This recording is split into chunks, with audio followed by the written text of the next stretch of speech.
I've had a 75-year-old woman come to me with the worst breast cancer I've ever seen in my life. I mean, what do you mean the worst? She had a tumor on her breast that was at least 6 inches across. It looked like a donut. It was this thick on the wall. There were black hairs growing out of the tumor, and I've seen this many times.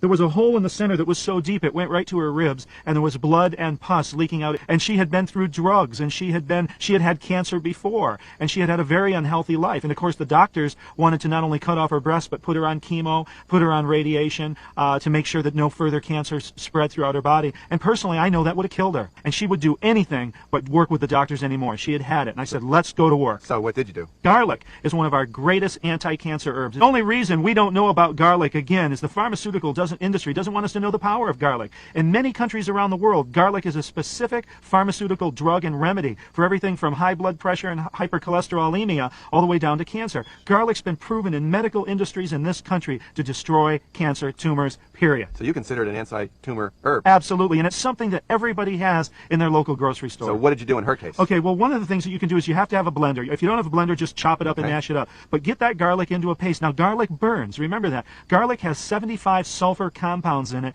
and these are what do the healing. Sulfur is a great healer, but one of them is sulfuric acid, and sulfuric acid burns the skin. Okay. And this is great. This is nature's surgical tool. You put it on a tumor, and it'll burn that tumor, and it'll burn the skin around it. How did you do? What's the details? I like to put garlic, and I put it in a blender and blend it up into a paste. How much? You can put a good handful of cloves right into Like that this? blender. Yeah, peel those cloves and put them right in the blender. All right, so it makes a little bit of mash. That's Then what right. do you do? And a bulb of garlic is the whole bulb with many cloves. Right. But, peel that whole bulb Right. of garlic, put all those cloves in. I like slippery elm. Slippery elm is a great detoxifier, but it also holds everything together. So you use it like a glue? That's right. Slippery elm is the greatest poultice So paste. you put water in or just slippery elm? Yes, I like vinegar too. Vinegar and water. Raw apple cider vinegar. Half-half? Yeah, it's great for the skin and distilled bit of water. each. That's right, 50-50 And a on little that. slippery elm. And a little slippery elm, a handful of garlic, and if you have some fresh poke root, that's wonderful, but even dried or poke root extract will work. It's a specific for the lymphatic system, cleaning the lymph glands. How much of that do you and put the in? cancer. Whatever you can get, but another handful. I'm making this real simple. So you want to grate that poke root up and put that in the poultice too. You got a thick paste. Yeah, you smother it around the tumor, and don't be afraid to stick it inside and smother If it there's an around that tumor. ulceration, you're not going to cause infection? No, absolutely not. And if it's bleeding too much, if you put the poultice on and so much blood is coming out that it keeps pushing the poultice off, put some cayenne on first. Doesn't that sting like crazy? No. My experience is that cayenne pepper on open wounds doesn't burn.